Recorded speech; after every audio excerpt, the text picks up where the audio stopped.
And here we go. It is a Pittsburgh Hockey Now live chat. The Penguins just dropped their schedule. I was getting a good look at it right before the chat. So I've got some disappointments and some, some happy moments coming up. So we're going to talk a lot about the trade rumors, the Penguins' role in all of this stirred talk, acquiring Matt Dumba, acquiring Artur Shilovs, and so on and so forth, plus, of course, all of your questions. Do me a favor. We're back in the home studio. I am not getting any sort of warnings about the internet. So the software should be working. Should be. If the sound goes wonky, you let me know right away. And I'm calling the other cable company. I'm getting rid of this software, so on and so forth. Shelley Anderson, as we speak, is publishing the story on Pittsburgh Hockey Now about the Penguins' schedule. A couple of things I noticed immediately. I'm going to try to find an image of it. Oh, I guess I do have to go to Sweden. Yeah, someone on Twitter is reminding me already that, I have to go to Sweden in November. And Shelley doesn't know how to put a picture in the story. Shelley, give me 1 second here. I have to...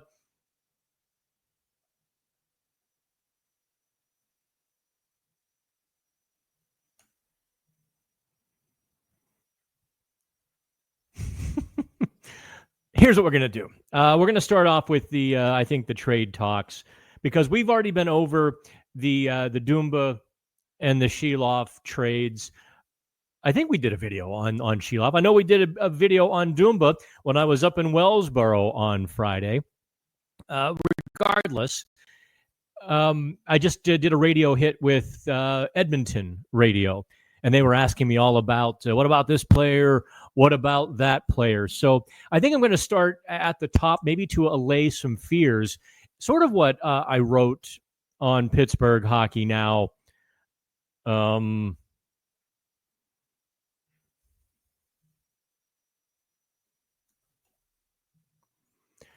Earlier this morning.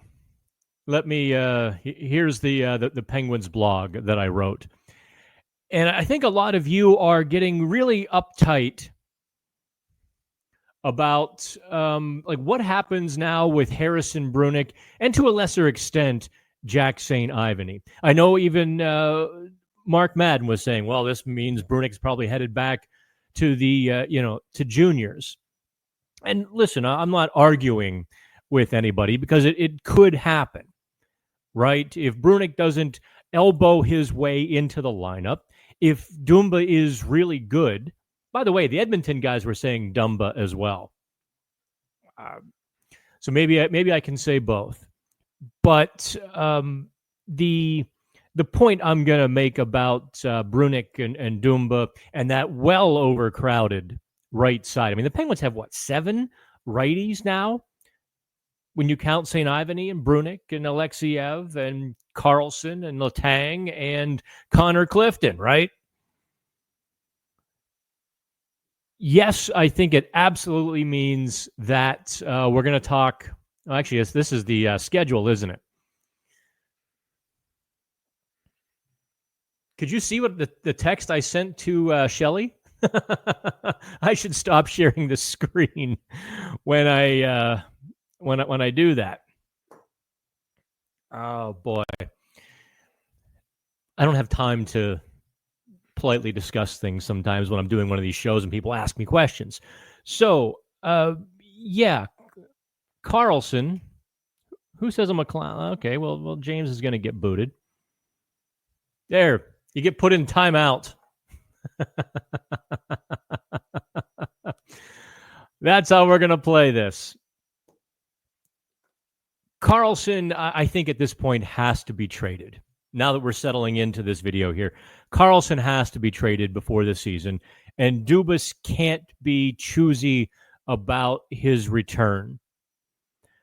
I think at this point, he has to say to Erik Karlsson, here's the deal. You can stay. We don't want you. You don't fit. You know you don't fit. So what's the point? Here are your couple of options. And Dubas really has to eat as much salary as possible. as well as maybe play salesman to get anything in return.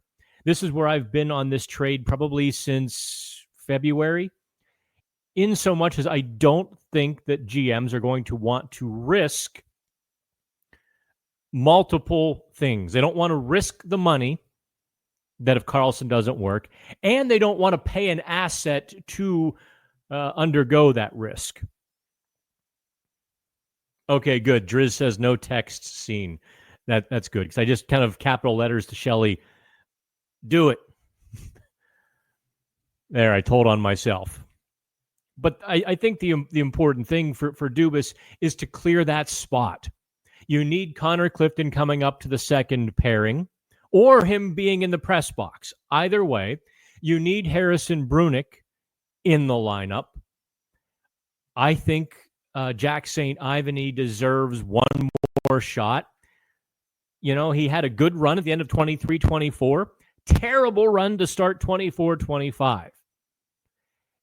He was, and I'll talk a little bit about Jack St. Ivany here because I think it's relevant to the trade talk. St. Ivany was trying to play beyond his capabilities last season. And what I mean by that, he was trying to skate with the puck. He was trying to stick handle into the neutral zone. He was trying to be a more complete all-round defenseman. That's not his game.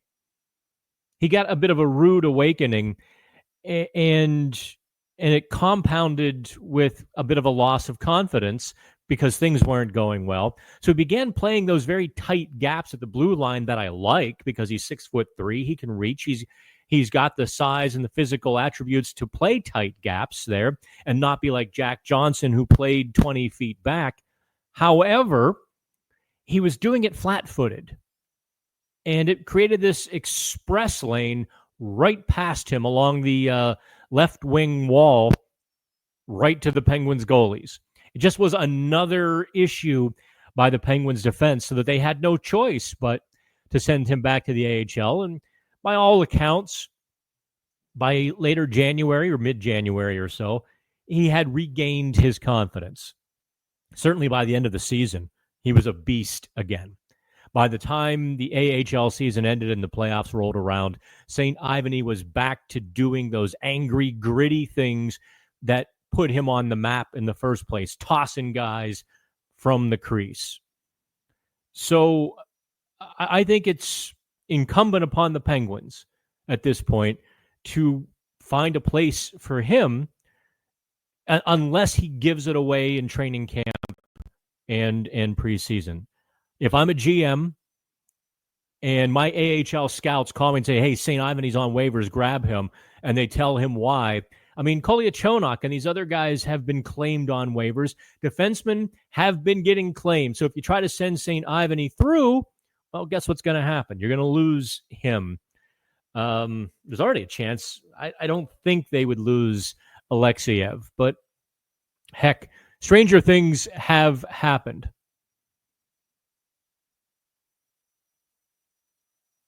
Oh, is the sound already getting wonky? Please tell me no.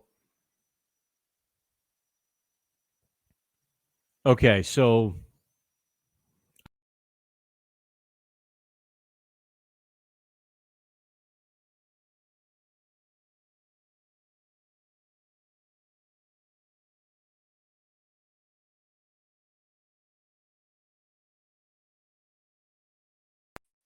okay, we're back.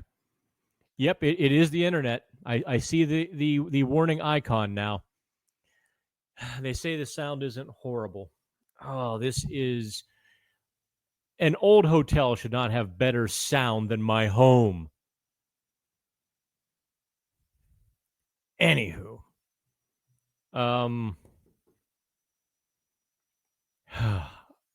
Okay, so we're going to bear through it. Keep me posted. We're going to just work through this here.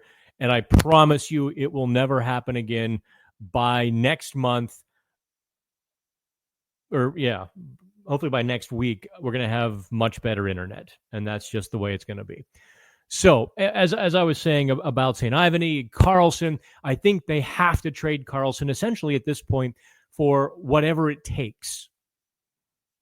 not giving up a first-round pick, obviously, within reason of whatever it takes. If you get nothing back, if you suffer that indignity for a few moments, it's very easy to look at the cameras or look at Dan Kingerski when he raises his question in the press conference and asks, why didn't you get anything back? It should be easy for Kyle Dubas to look at us and say, it didn't work. We had to clear the space. It was more valuable for us to clear the space than it was to keep Erik Karlsson. That also goes into that sort of, I'm not going to use the T word. I know some of you want to tank for McKenna. But if Karlsson helps you win a few more games this season, there's no benefit to that. And that's why Karlsson has to go. I have lost all of my images. I had a bunch queued up. Oh, that is Ville Koivunen, as we're going to talk about Rickard Rakell. And we had that little blip, and I lost everything that I had loaded in for today's show. So I'm going to talk a little bit about Rickard Rakell now, because I think that's the second domino or shoe that has to drop. And the reason for that is a little bit along the same lines as that whole T word sort of thing. You do not want to go into the season as like a 10th overall team. You don't want to win too many games with guys who are not part of your future. And that's kind of where I'm at with this. You don't want to gut your team. That's tanking. That's too far. But you also don't want to be kind of in the middle, which is where the Penguins sort of sit. So if they can trade Rickard Rakell, drop the sky-high price. I'm not saying sell cheap. I'm saying sell. There's a huge middle ground there for Kyle Dubas. On Brian Rust, keep the sky-high price. On Rickard Rakell, maybe negotiate here a little bit, because that also creates space for young players. Right now, the Penguins have about, I think we did the math on Friday, 19 potential NHL forwards. 19. You can't give everybody a look in training camp and preseason with 19 guys.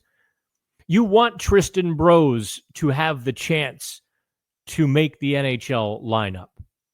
Heck, you want Avery Hayes to have a chance. You want Bill Zonin to make a charge and to feel like he's got a real shot at it. Will Horkoff won't be there. Heck, I guess I'll toss Ben Kindle into that mix too. He was the 11th overall pick after all, even though he had kind of a rough development camp, at least the scrimmage in development camp.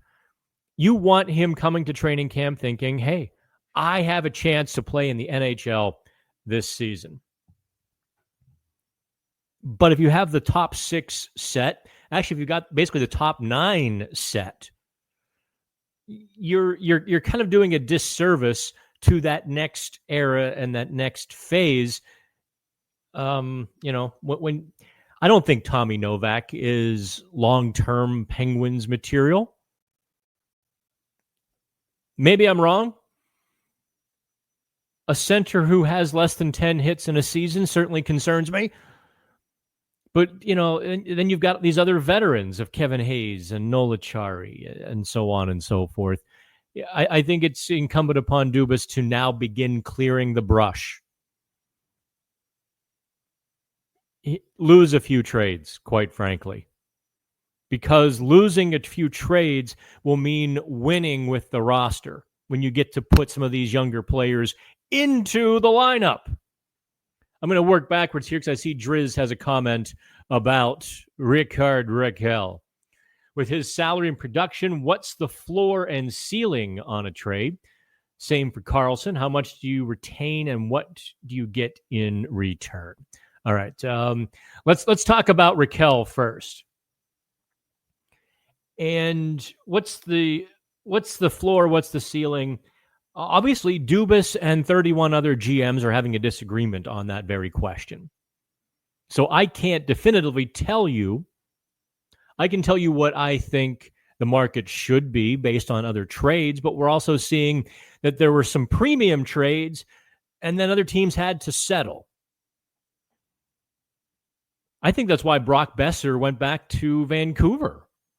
Quite frankly, the market has been lukewarm at best, tepid really, on a lot of these players. And I would kind of put Rakell in this, maybe the same stratosphere as Brock Besser.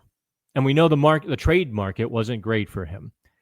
So, yes, you want a first-round pick for a guy who scored 35 goals with 70 points, a guy with his slick hands and just a bit of an underrated physicality who can make your number one center better. Yeah, you want a first-round pick and a second asset. If not a young NHL player, then certainly a young player soon to be ready for the NHL. That's where I think the market should be. Now, what happens if Dubas and I are wrong, right? Then I think you start asking for a young player and a second, or just a really good young player. I'm not talking like a Nick Robertson sort of young player that has had a chance and needs a second chance. Or even a Maverick Bork wouldn't do it as a one-on-one trade for me.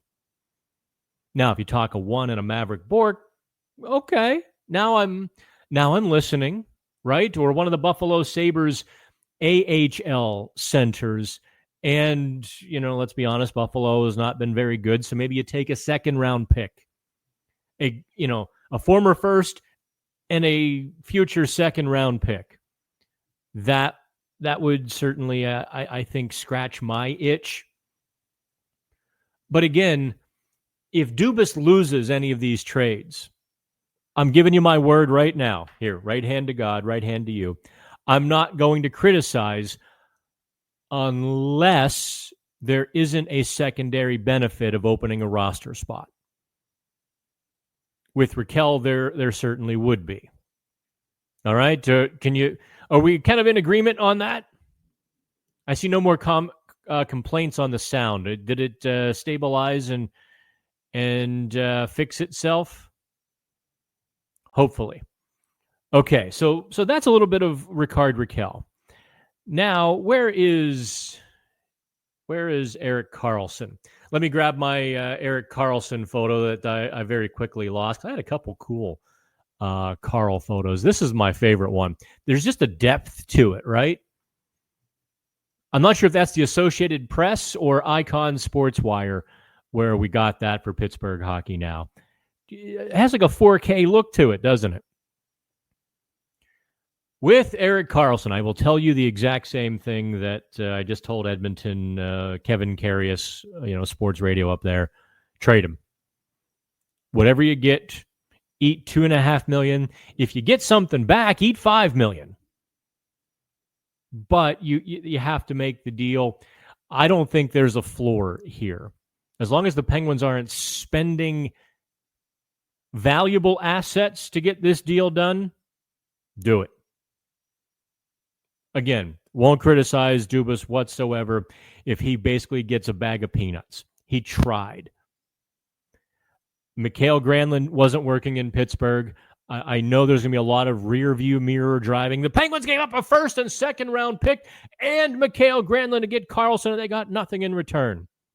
Listen, I'm preparing you for that tweet right now. There's going to be a bunch of those people who just I think they get notoriety, popularity, power, noticed by just always being against, being negative, what have you.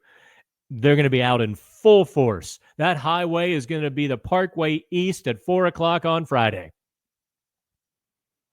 I'm going to skip past it because I don't really feel like that argument, to be honest. the trade really was, I don't even know how to value what the Penguins gave up for Karlsson. It was so creative. Yes, there was a first and second round pick, but they also shed 3 salaries they didn't want. Jeff Petrie, Jan Ruda, Mikael Granlund. So there was a lot of money going out the door as well. So those draft picks sort of compensated for that to Karlsson. And if you can untangle that, you are certainly better than I am. All right, let's go to the top here for the questions. Simple question, Driz asks. What's an ideal rest of the summer look like? ID, trades, buyouts. You are big on saying, did I report it? But it seems like something is brewing in regards to Karlsson and maybe Jarry. No. That's not a honey mustard question. That's asking me to predict the future. And that's certainly, that's fair game, right? But if you're asking me, have I heard anything on Tristan Jarry? That becomes the honey mustard question. First of all, the Penguins don't have another buyout window coming. So there's no buyouts. The second buyout window is dependent upon having a case go to arbitration. Since the Penguins don't have any players who filed for arbitration, they have no second buyout window. You can see the light here in the room. I guess, The sun is peeking through the clouds right above my house as the thunder goes. I guess maybe I'll have to close the blinds here shortly. But you get what I'm saying. There's no buyouts. In terms of trades, Jeff Merrick had mentioned he thought the Sheloff's acquisition affected Tristan Jarry. And he was talking about a Jarry trade.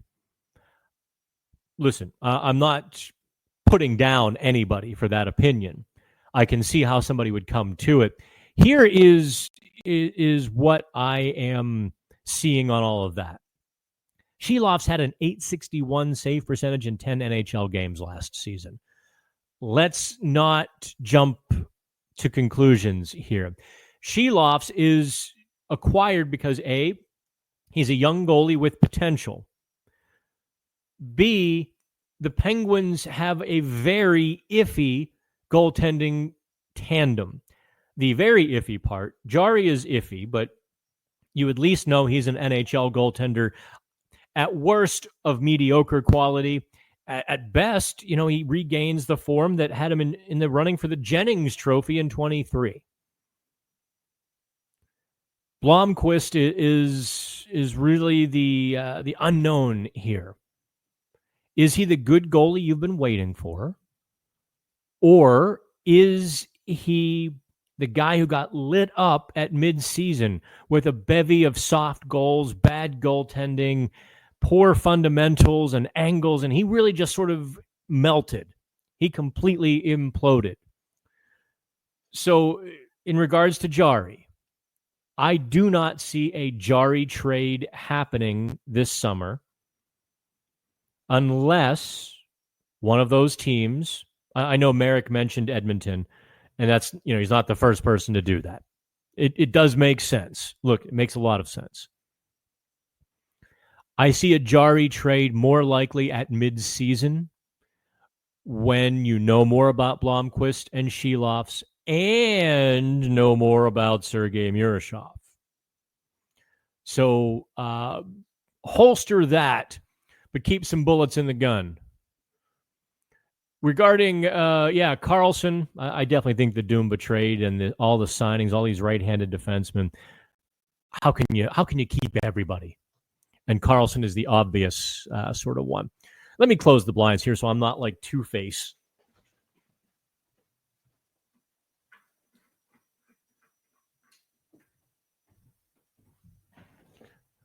That's a little better. Now we're dark, but we're going to have to deal with it.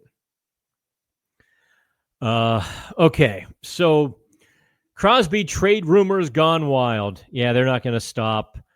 I'm going to shrug until there's something, right? I think Penguins fans would not begrudge Sidney Crosby. In fact, I know a lot of you want to see him win in a very altruistic manner. Yeah, some people want to see Crosby go win somewhere else so they can have their tear it down rebuild.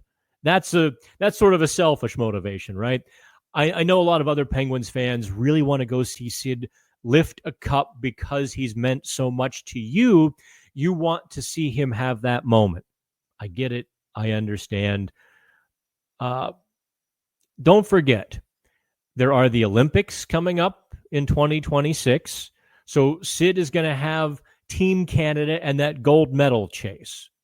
Maybe that scratches the itch for the playoffs and the Stanley Cup at least a little bit, right? Gable Fisk says, I didn't even realize. Yeah. So Gino's final game is a random Tuesday night in St. Louis. Well, I guess I have to go to St. Louis, don't I? I will. I'll tell you what, if any of you want some hotel recommendations for some of these cities you want to go on a road trip, I will happily listen. I shop hard for my deals. I don't stay at the Marriott, at the Hilton, unless it's a good value. In Denver, I often do. For whatever reason, downtown Denver hotels, the luxury hotels are the same price as like the Airbnb or the 2 stars.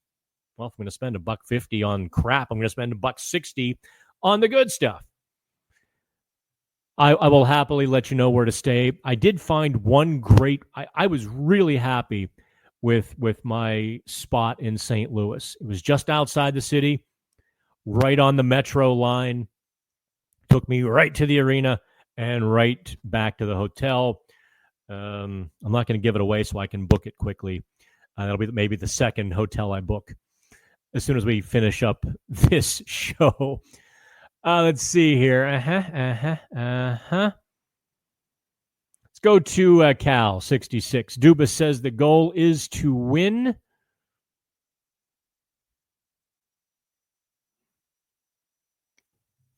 Not just make the playoffs. The path is through trading Rust, Rax, and Karlsson. What would a return look like? Well, not necessarily. Cal, I need you to read the story I did on Tuesday. Why Dubas can't tank, but also why he doesn't go for it either. There is a big chasm right in the middle there. You need guardrails. Look at Detroit in their heyday, when they were making the playoffs every year. How many young players they plugged and played who became their best versions?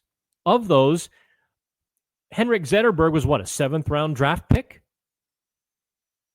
He was the one who was a 7th-rounder, right? Or certainly a later draft pick. And there were so many of those guys who got to be their best versions because they were plugged into a good environment. Dallas is now going through the same thing where they're able to draft later in the first round, but because they're keeping such a good team, and I mean, clearly they're drafting well enough too, but they're plugging these guys in like Logan Stankoven and Marchment and Heiskanen even. And Thomas Harley, they're able to plug these guys in because those guys are coming into a defined role in a good situation, good environment. Now, the Penguins can't build a winning team to plug these guys into. That ship sailed 5 years ago. What they can do is make sure that there's a good situation and a good environment. You do not want these guys coming up and playing games in which they don't truly believe they have a chance to win. You don't want them watching Sidney Crosby deal with the misery of losing every night, not feeling competitive. That is a stench. Once it gets on you, it's tough to get rid of. One steam cleaning doesn't take care of the bill, okay? Ottawa.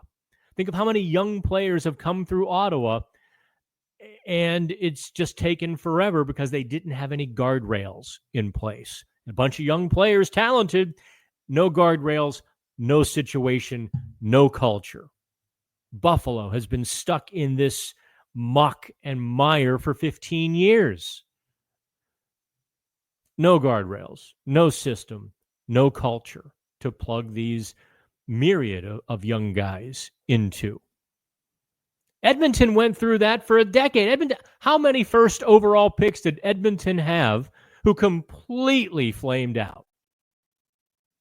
I mean, look, Nugent Hopkins was thought to be a flame out for quite a while until Connor McDavid. You got a generational player, one of the 5 or 6 best players all time. That's what it took for Edmonton. And even then, it still took 8 years to get good because all those great players that they drafted completely just, washed away like sand on a high tide. So you need to keep, this is why I think you need to keep Rust unless somebody pays that sky-high price. Rakell, not as much. I think I made my point, right? Elijah asks a pretty good question here. How many teams do I think Erik Karlsson would possibly waive his no-trade clause for? 5 or under? There's 2 answers here, Elijah. Publicly, it's, there's a few teams. Karlsson undoubtedly has a short list of teams that he would want to go to. Dubas probably has a much longer list because Dubas would benefit by the trade, right? So I think the conversation with Karlsson goes like this. Erik, sure, you might not want to go to Carolina or Edmonton or wherever, or New Jersey or whoever might have you, right? You might not want to go there.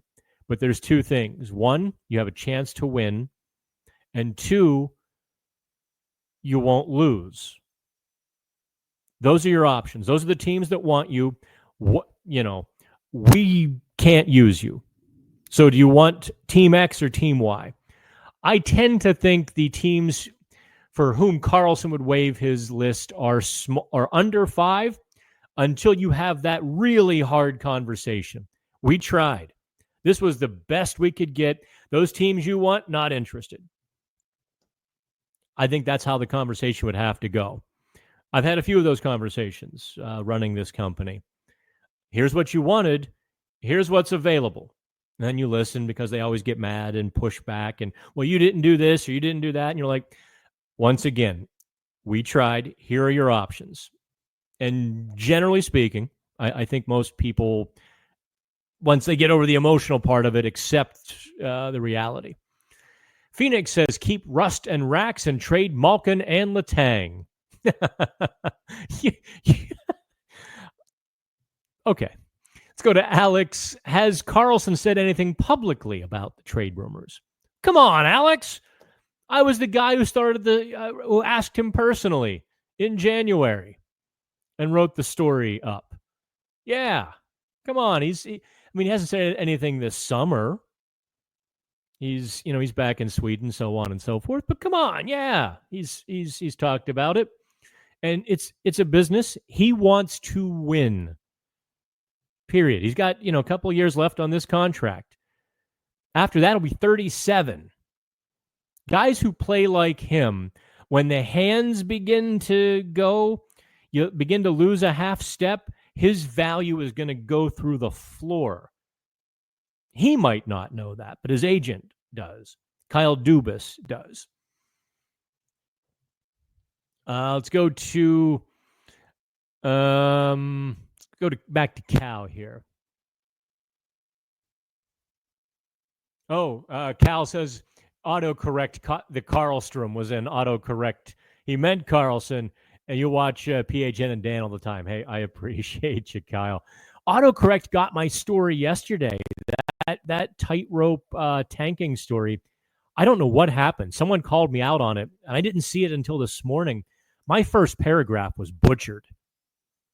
Whether it was like the little AI editor that I used to double check the everything or whatnot. It just butchered my first paragraph, so I apologize. It does happen. I don't know what AI is thinking sometimes. Gary says, I do the best breakdowns of all things Penguins. Hey, Gary, I appreciate you. Let's go to Frank Santoro. Do you remember the old days when a cell phone near a cable box would make the cable box chirp? I wonder if the phone making the computer sound staticky. No, we tried everything last week. We changed microphones midstream. We unplugged everything. It is the internet, or the software and the internet. Okay, we already got to that question. Okay, now we're getting into the new questions. Chicken Alec King, kind of going off of my comments regarding training camp. Is Ben Kindle really that underwhelming? That's a bigger answer, Chicken Alec King. He was underwhelming in the scrimmage. He was trying things that he couldn't pull off. Stick handling, barging into the zone. Guys could keep up with him in the development camp. So he got an education. There's no question about it. He needs to improve his skating. He needs to get a little stronger on the puck. Those things are fixable, I think. I mean, it's not like he was Sam Poulin, who was a raw project, who needed to redo his skating. Kindle just needs to get a little faster and a bit stronger. I'm told, I mean, obviously I haven't seen him play any games. I didn't go to the WHL last year. So I'm limited to what I saw in camp, but he looked like a guy trying a little too hard. He had a brutal couple of days, and we'll leave it at that, right? Okay, Scott says the sound is back and good. Let's go to Jim here. Jim Stripsky, frequent commenter on PHN and my X account. Can Dumba resurrect his game, or Dumba? I guess both are correct. Resurrect his game to make him valuable at the trade deadline. Should he go to the AHL if he blocks Brunick? Yeah, I think. Listen, I'm just telling you my 2 cents here. I think it behooves the Penguins to have Brunick in the lineup. And I think Tom Kostopoulos, director of player development, tipped the Penguins' hand a little bit on this when he said, yeah, I probably think that Brunick has done all he can do in junior hockey. So there's that, right? It's incumbent upon Dumba to win a job in training camp. I don't think anything more should be promised or asked for or expected, quite frankly. If Dumba is good, then you ride it and you do have a trade chip because right-handed defensemen are valuable. If you're not seeing what you want and Brunick earns a spot, then Brunick gets it. I think that's where the Penguins are. I mean, they got what they wanted out of that Matt Dumba trade. They got the second-round pick. That's all they really wanted. So, if they can resurrect Dumba, then they do probably get another second-round pick or even a young player maybe. Let's see. People texting me, blah, blah, blah. Let's see here. Josh Steele. Heard something floated out there about a possible Karlsson for Morgan Riley deal. Thoughts? Yeah. If Toronto was willing to do that trade, I think Dubas might send Air Force One to pick him up. I saw that same thing. I don't know what people are thinking. That's a there's no way in hell Toronto does that. So no. My thoughts are that's a wonderful internet barstool thing, but barstool chat, but no, not real. Let's see here. How much have you looked deep into the first 5 of the 26 draft? I haven't at all. I do know Elliot Friedman said some scouts are already talking about the second overall pick being kind of on par with Gavin McKenna, kind of an Ovechkin Malkin sort of thing, which that would certainly bode well for the Penguins, wouldn't it? Alex Scanderall says, I believe this with my whole heart. Actually, Alex, put a W on that hole. Otherwise, you've got a hole in your heart, you say. It will be Sheloff's Blomqvist on opening night. Listen, stranger things have happened. At this point, I'm not ruling out anything that Kyle Dubas would do. Is Jarry really an upgrade on Stuart Skinner? Yes. Yeah. I listen. I was never as down on Jarry as fans were. I think that's probably an interesting little tidbit.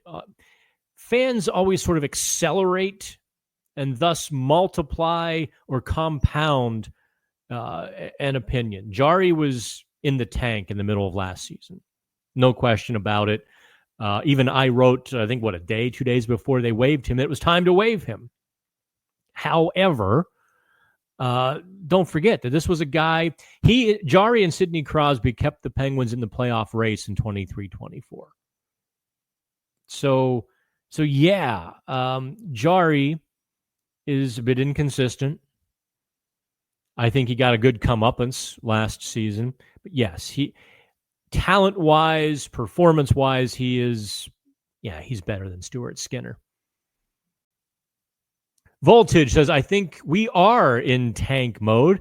I think it makes sense to hold Jarry and maybe flip him if he's performing better, and depending on the other goalie's progression. I think that's exactly right. As Murashov, they've got 3 goalies now in line behind Jarry. In any order you want to put them, Murashov, Blomqvist, Sheloffs. So as soon as 2 of those are ready, you're absolutely looking to move Jarry if you can get an asset. However, don't overlook this. Maybe, just maybe, Kyle Dubas learned the lesson of Jim Rutherford in 2017. And by that, I mean people were offering the farm for Matt Murray. If Sheloffs is banging on the door and Blomqvist is banging on the door, maybe, just maybe, one of those guys, if you have decisions to make, one of the young goaltenders brings you more in return. Don't overlook that possibility too. Paul says, well, 50-50 on Yoel. D was horrendous. Yeah, it was all season, Paul. I'm just telling you that Blomqvist was particularly bad. He was struggling. When the defense is bad, you're going to give up some goals, but you can't be giving up the soft goals, and you can't be off your angles, and you can't kind of, I don't want to say meltdown, but it was pretty close to a meltdown. Alex says, I heard Toronto needs a winger. They absolutely do. Hello, Rickard, Rakell. Absolutely. I don't understand why this doesn't have more traction on the rumor rags and everything. I think Rakell is perfect for Toronto. Absolutely. Let's go back to Cal here. I'm a bit surprised we have not heard any rumors of both Rakell and Rust packaged to one team. That would be a power move. I don't think one team could give the Penguins as much as 2 separate trades. That's why you haven't heard those package deals or talk show fodder. You never see package deals in real life. Rarely do. Okay, I should say never, but rarely do you see package deals. Let's see here. Let's go to back to Driz. I'm okay with Crosby going elsewhere. Would make sense if it would happen at the trade deadline next year. Same can be said for Malkin this year. Guys, step back, take a look at the big picture. If Malkin's retiring, he's not going to agree to a trade. He's not going to play out his last couple of months in Winnipeg or New York or Lord knows where. He's come this far. He's going to cross the finish line with the Penguins. Same, and Crosby isn't leaving the Penguins. He's certainly not leaving the Penguins in the final year of Evgeny Malkin's career, if it is indeed the final year. As we reported, I guess about a month ago now, contrary to some other reports, we got it from the inside the Penguins, pretty good sources, and people close to Evgeny Malkin, who really were a little bit upset with the other reports, that nothing has been decided. And then Kyle Dubas came out at the draft and said, yep, listen, nothing has been decided. Kyle actually basically read our story and repeated it word for word. That after they saw the reports, Kyle picked up the phone and called Malkin's people and said, hey, not true. We haven't decided. We're not offering Evgeny a contract. And Evgeny's people said, hey, not true. We haven't decided if we're retiring or not. So they said, okay, good. They've agreed to meet during the Olympic break to assess everything, and then again at the end of the season. And that's really all there is to that story. I think Malkin and Dubas and you and I will know the score by the first conversation in February. You're going to know if Evgeny Malkin has more in the tank. You're going to know if he should step away or, if he could go one more year. JR says, shopping for cheap hotels. How many times have you run into bed bugs? Oh, man. I have not. I mean, if you follow me on Twitter, you know I got a pretty rotten hotel in Seattle a couple of years ago at the airport. It was the only one left available. And literally there was a sign hanging above the was it a 6 or an 8? I don't remember which brand name it was. There was a sign hanging over the lobby door there, where you check in. Absolutely no refunds after 15 minutes. It was that bad. I posted pictures, and yeah, there were no bed bugs in that place because not even the bed bugs would stay there.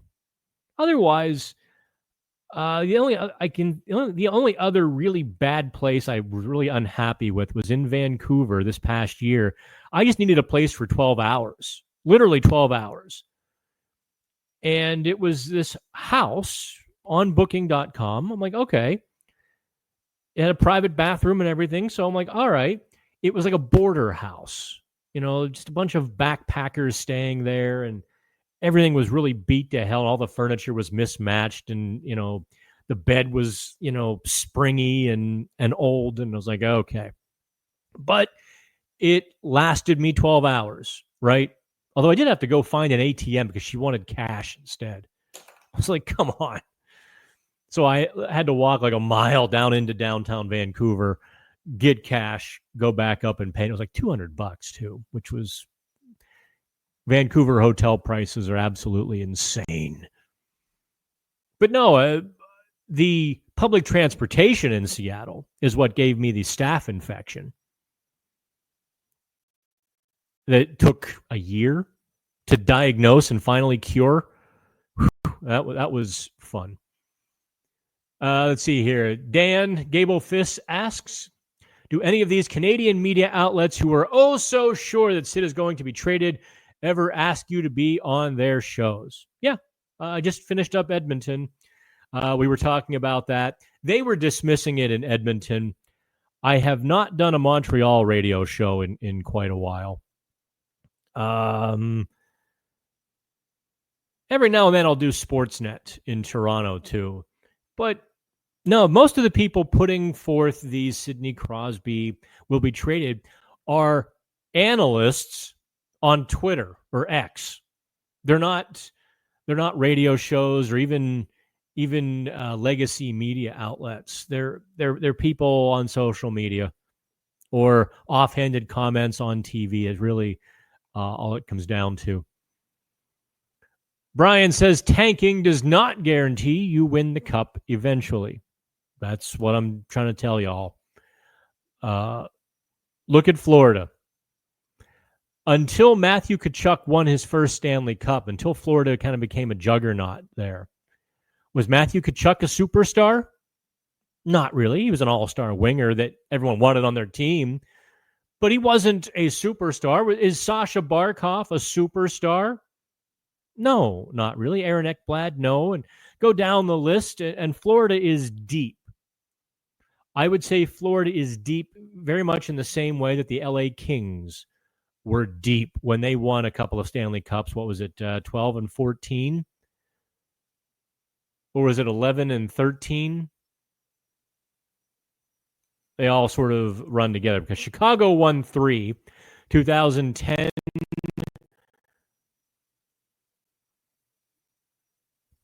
Who was in the middle there? Because, yeah, LA and Chicago won like 5 straight Stanley Cups between the two of them. But anyway, beginning in 2010. Chicago, star power. Kane and Taves, LA, depth. It can be done both ways.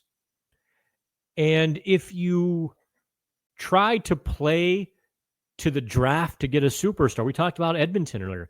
Think of how many Nail Yakupovs. Taylor Hall was thought to be a washout. Ryan Nugent-Hopkins thought to be a washout. Who else am I missing that they had like a first crack at? Or even, I hate to say his name, Jesse Puljujärvi was what, 6th?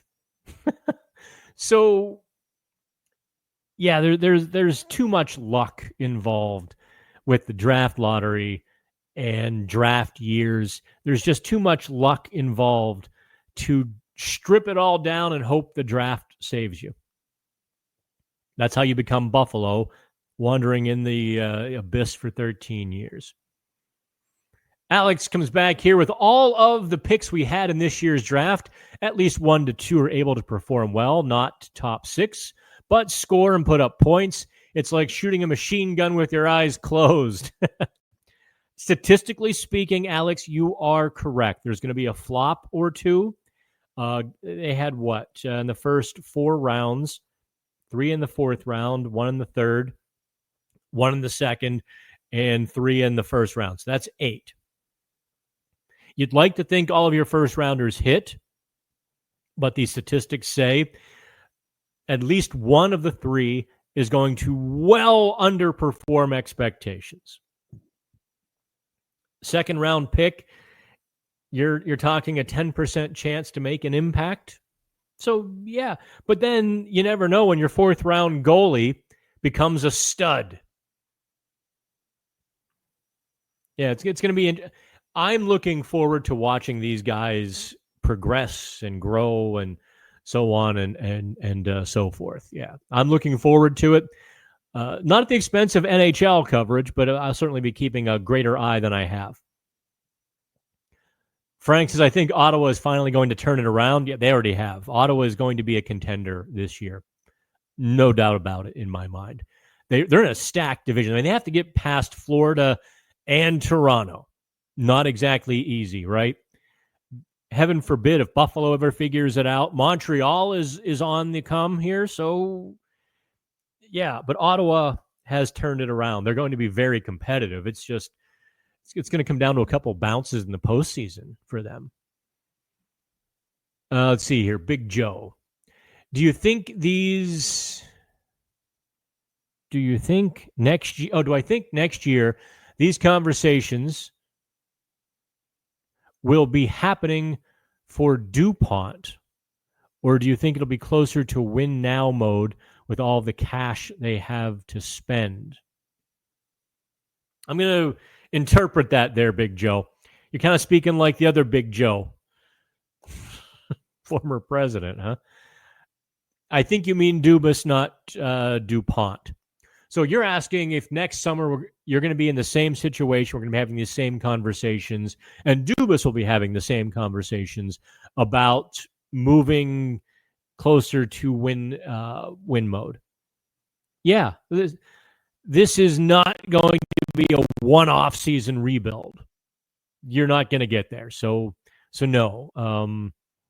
Don't expect that. Don't get mad if next season the Penguins are still talking rebuild and they're still signing free agents to 1 or 2 year deals next year. Now, in 2 years from now, If things haven't started on the upswing, then you start to pound on the table a little bit, say, hey, what's going on here? What's happening? Hey, Peter, what's happening? Hey, about those TPS reports. Yeah. Let's see here. Dan, is it really hard in a cap league to at least be decent every few years? I'm specifically speaking about Buffalo and to a lesser extent, Chicago and Detroit. This is what Kyle Dubas warned about a year ago. Okay? Full stop. This is why he didn't tear it down to the studs like everybody wanted to. His phrase that I've stolen and I've used because I feel like it's very appropriate is that's when you get stuck in the abyss, when you tear it down. Because it takes so long to add enough good players to be competitive that by the time the first wave of players you've put in are ready, first of all, they develop bad habits and they may not have reached their full potential, but now they're looking to free agency. The second wave behind them, you're going to have your hits and your misses, and you're constantly stuck in that abyss, where as soon as your next wave is ready, your first wave is leaving you because they don't want to go through this anymore. That's been Buffalo's situation. And that was a good bit of, Detroit is interesting because they held on. They held on and they held on and they held on. Pavel Datsyuk and Henrik Zetterberg were nothing close to what Sidney Crosby and Evgeny Malkin and Chris Letang are right now. So from that standpoint, it's an unfair comparison. But from the standpoint of still trying to make the playoffs in 2016 with those guys, Detroit kicked the can down the road so long that they had to start from behind square one. Do I think it's hard? Yeah. I mean, the draft is so hit and miss. And even in the draft, the selections are hit and miss. So you could have a good draft. You could look at, I hate to use his name a second time in this, but it's germane to the conversation. You're Edmonton. You're building. You look at this 6'5" monster from Finland, Sweden. Jesse Puljujärvi, you're like, that's my power forward. Yes, we're going to take him. And it all goes sideways for whatever reason. That happens 50% of the time. Well, the top 10 is more like 30% of the time, but it still happens a lot. So, yeah, I think it is hard. I think you need a little bit of luck to rebuild. There's just no two ways about it. Let's see. Alex goes, thoughts on Melvin Fernstrom. Alex, wait, I guess I didn't publish my second Penguins prospect story. I was about to say, Alex, read the prospects. I didn't publish it yet. It is written. I will publish that this afternoon, not long after this live chat. I do go in depth on Fernstrom. He's raw, and there's a lot he has to work on. I do not think he is to the point where you should start putting him on your NHL calendar in a couple of years. He's got a long way to go. Whenever a guy has to work on skating as much as he does and doesn't have enough other attributes for the North American game, he can get by in the Swedish game because of the bigger ice surface. He can find more space in the slot and use that good shot of his without great skating. That same space, A, doesn't exist in North American hockey. B, if it does, it's here and gone. You have to get there quickly. That that step makes all of the difference. So Fernstrom to me was,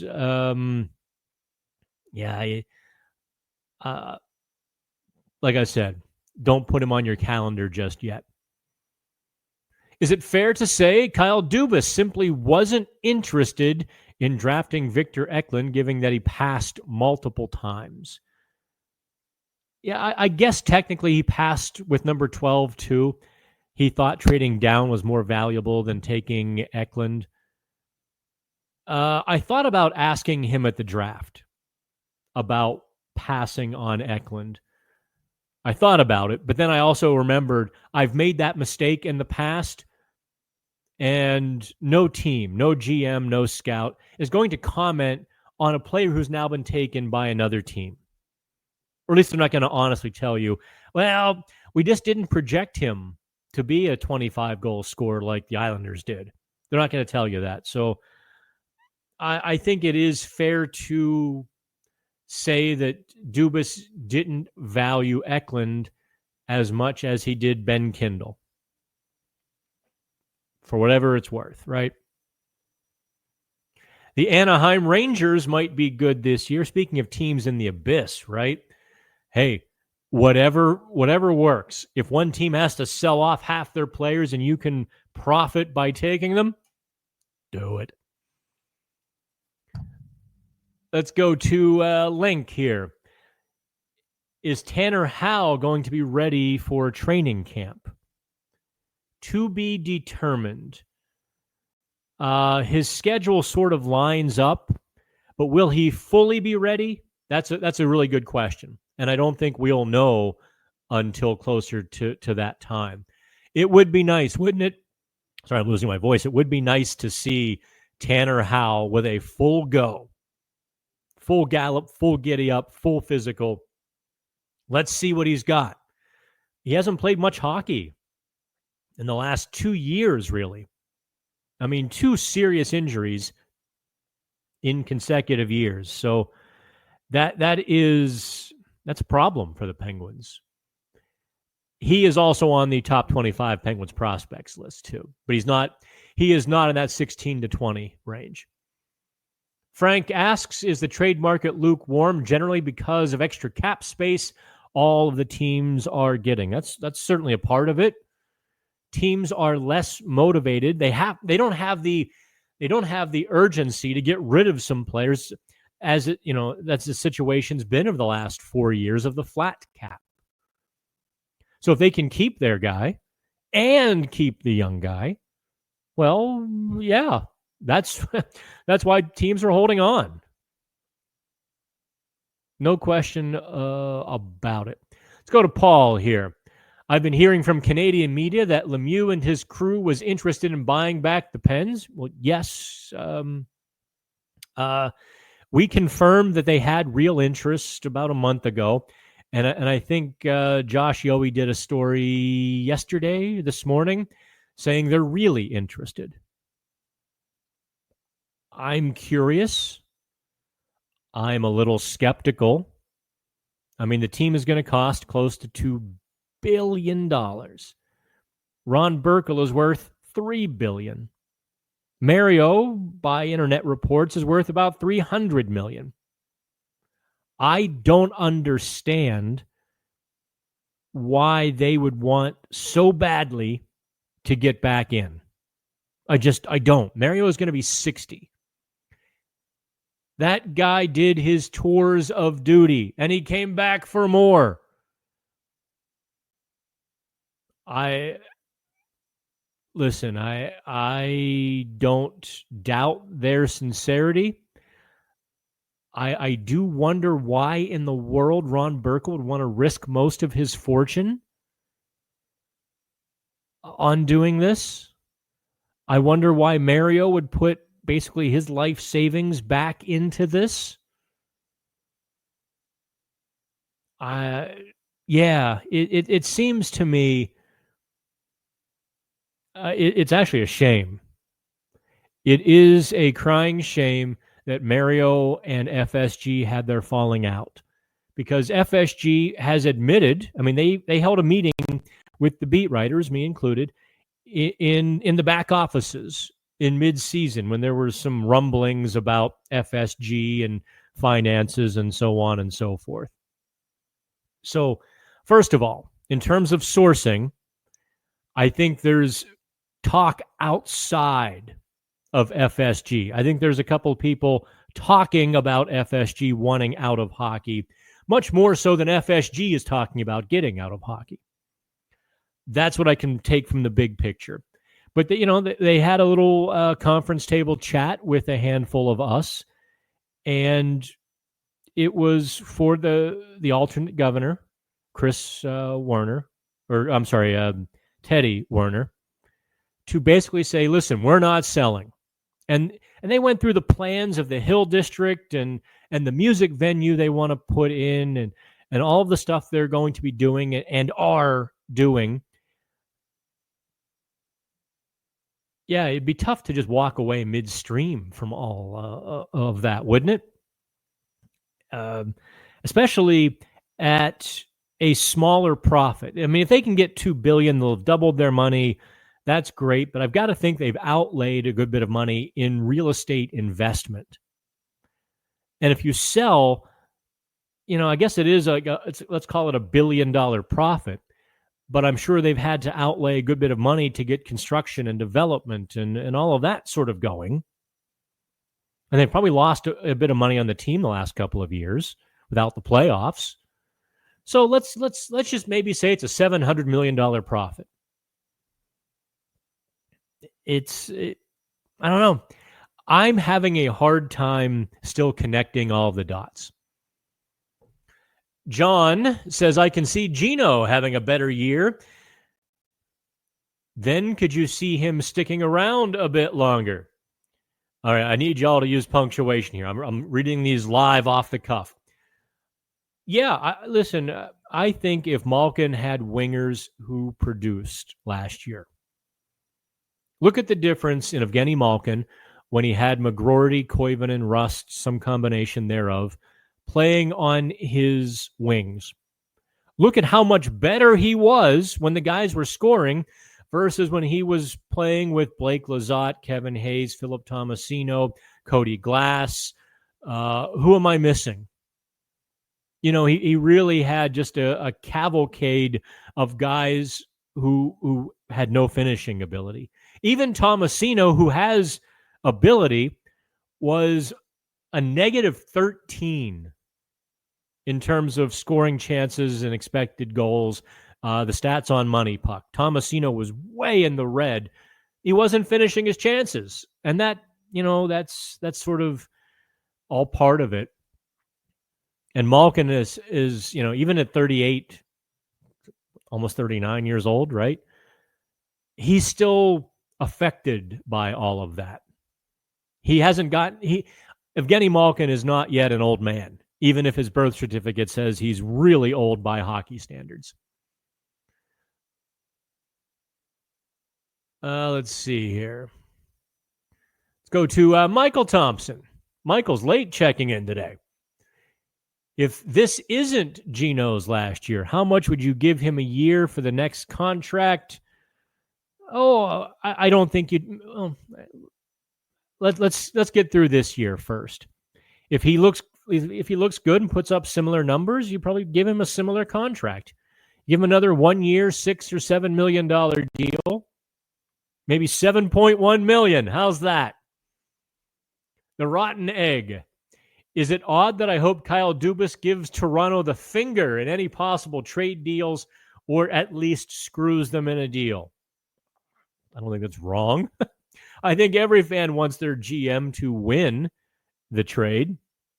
By the way, side note, guys, one of the rumor rags, I saw this last week, and I just sort of shook my head.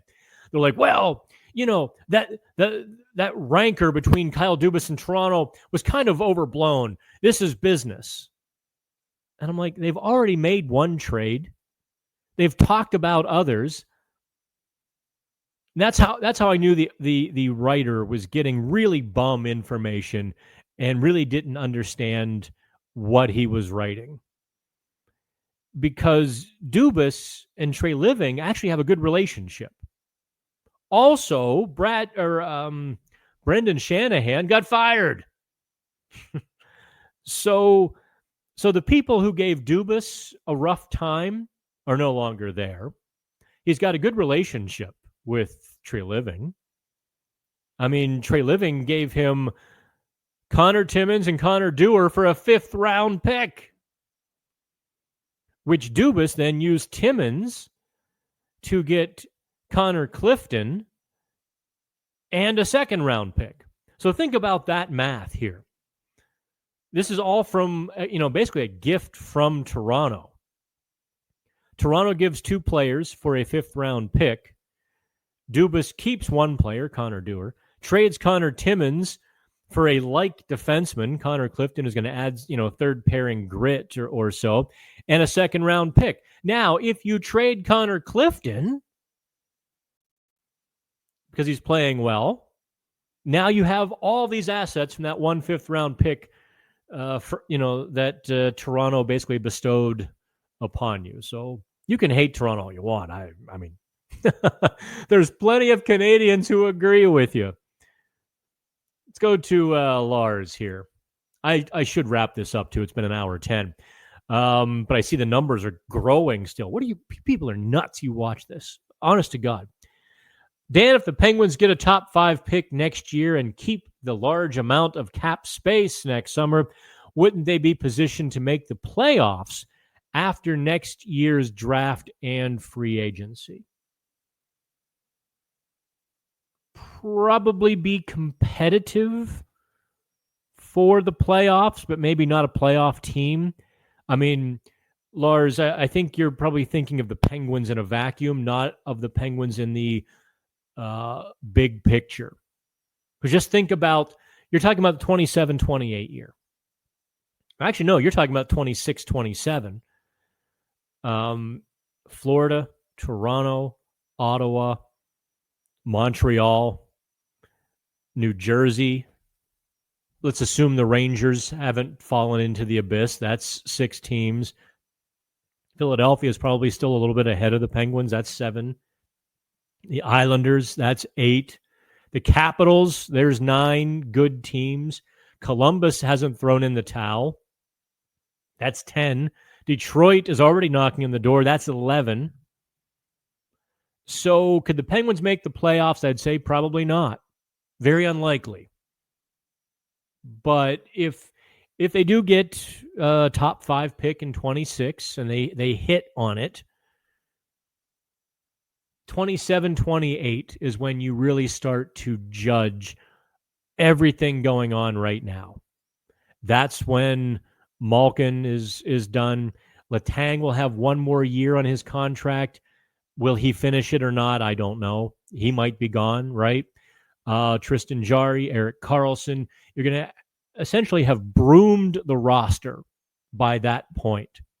And you're going to have, you might not even have Sidney Crosby, to be honest. Let's just say Sid looks around and says, look at these kids. This is awesome. 1 more year or 1 more go at it.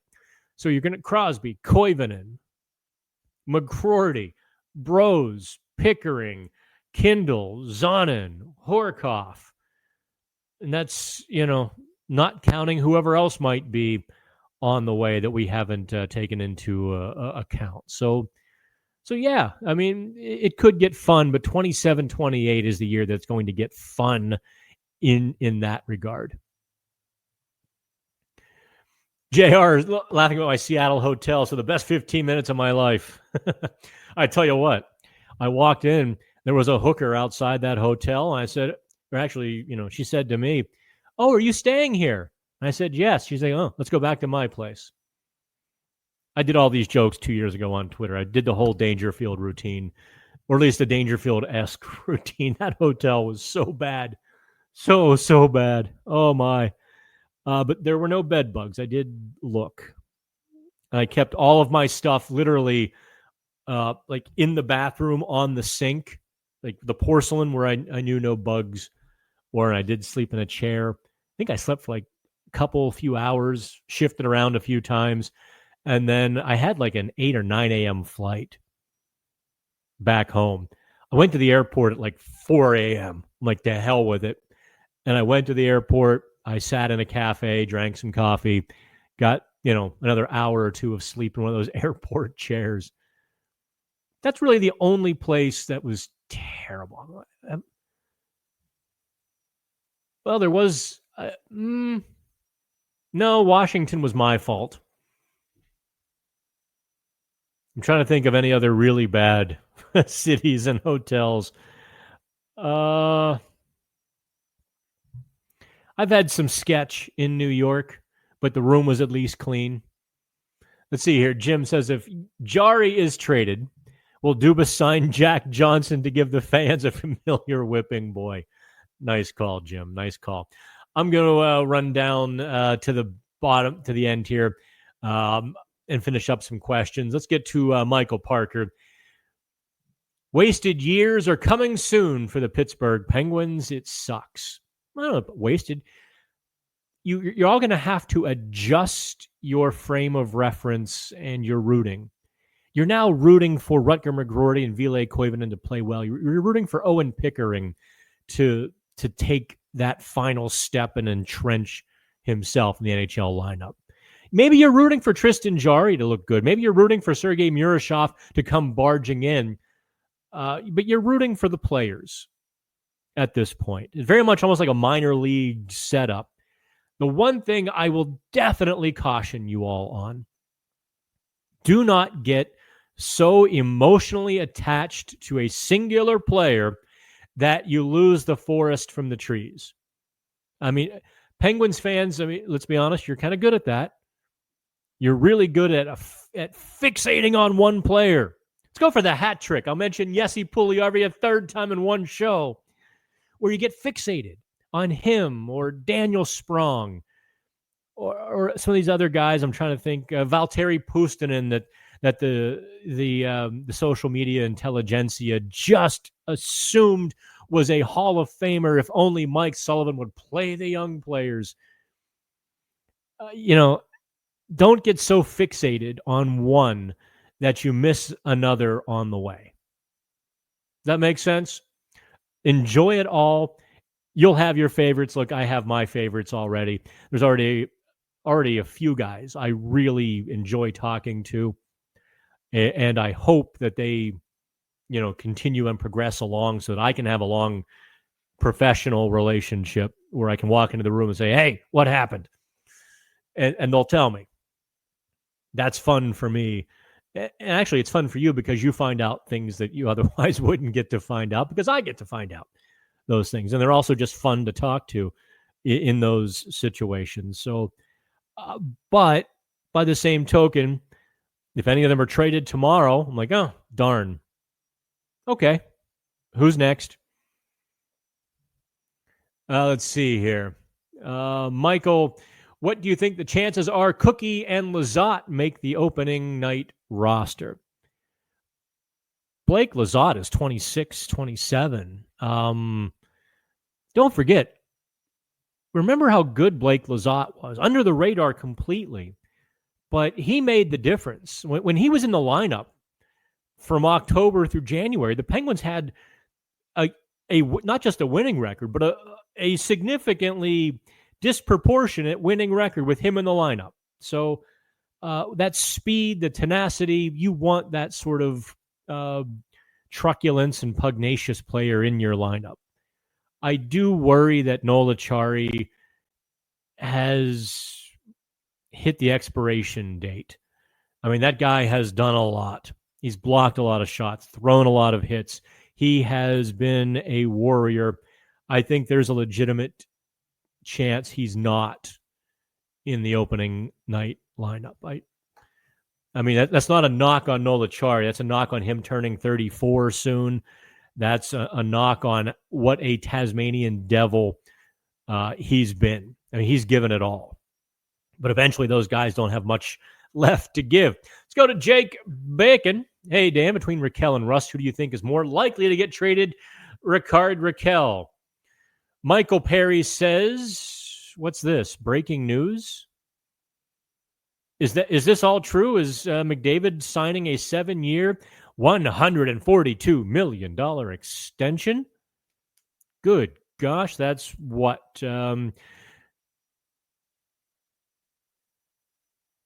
No. Can you really sign for 21? No, that's Michael. I think you're fooling with us, right? Can't sign for $21 million. Is that 21?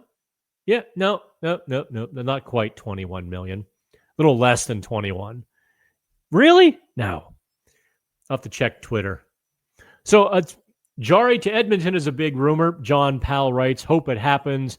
Both sides need to move on once and for all. You probably heard me talking about the goalies a little bit earlier, John, so I'm not going to swing back through all that. Listen, kids, I can't believe this many people showed up for another live chat. So I will do them again next week. I'll do it again next Wednesday. And let's see here. This is the weird watch I was wearing today. It's a Hamilton Jazzmaster. Watch guys stop me with it like everywhere. I'm like, this thing. And I got it on the cheap at an outlet store in Vegas, of all places. So there's your daily wrist check. All right, kids. It's been a blast. It's been real. It's been fun, but not real fun. I kid. Have fun.